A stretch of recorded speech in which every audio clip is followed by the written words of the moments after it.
Ukrainian President Volodymyr Zelenskky has seen a big drop in his approval ratings in the last few weeks.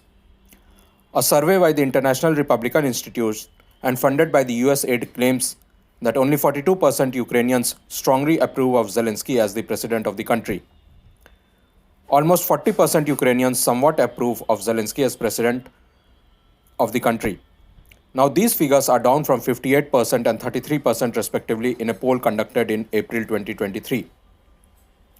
Ukraine's war against Russia has not been going according to the plan, and their counteroffensive seems to have stalled. Ukraine has been at war with Russia after the latter's president, Vladimir Putin, ordered his forces to launch a special military operation against Zelensky's country after he signaled that Ukraine was willing to join the NATO. In June 2023, Ukraine launched a major counteroffensive to dislodge Russian forces along the south and east of the country before the winter sets in. Despite claiming to have inflicted massive losses on Russian armed forces, there are little signs to show that Ukraine has made any significant advances. Ukraine has now an extremely small window of opportunity for making gains before the harsh winter sets in and the infamous muddy season starts. The muddy season is called Rasputsisa in Russian and Bezdorzyzia in Ukrainian. With the Israel-Hamas conflict flaring up in West Asia or the Middle East, the attention of the world has also moved on to the new flashpoint. The US, the key instigator behind the Russia-Ukraine war due to its aim to push NATO eastwards and threaten Moscow, is now focused on ensuring that the Israel-Hamas war remains a local affair and does not flare up into something bigger.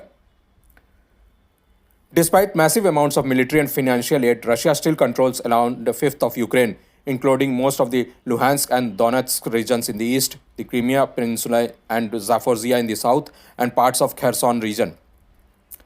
With winter starting, the vast fields of Ukraine where fighting is taking place has already turned muddy, and the ground will not freeze until mid to late December. So the movement of Ukrainian soldiers, tanks, artillery will be severely hampered as they face the well-entrenched Russian forces which have been waiting for them. But news for Ukraine has not been all bad. Its forces have seen gains around the devastated city of Bakhmut in eastern Ukraine and bank of the Dnieper River in Kherson. They have also achieved something significant weeks ago, breaking through a major first line of Russian defense. War analysts and experts are also of the opinion that Ukraine has not been able to utilize all the military aid that has been given to it. Now, some of that promised military help will stop due to the Israel-Hamas war. If they can reach the heavily defended city that acts as a transport and logistic hub for Russian forces, they also point out that Russia has significant chance of breaking supply lines to Russian occupied in a position of defense rather than Crimea further south. Russian forces had months to prepare layers of defenses, including extensive network of trenches, anti-tank obstacles such as ditches and Dragon Street and minefields. Russian forces are also receiving support from artillery, attack helicopters and other aircraft, again impeding Ukrainian forces. Minefields in particular have disrupted Ukraine's offensive momentum and rate of advance, according to analysts at the Center for Strategic and International Studies, or CSIS. Analysis by the think tank shows that at the peak of their summer offensive between early June and late August, Ukrainian forces advanced an average of only 90 meters per day on the southern front.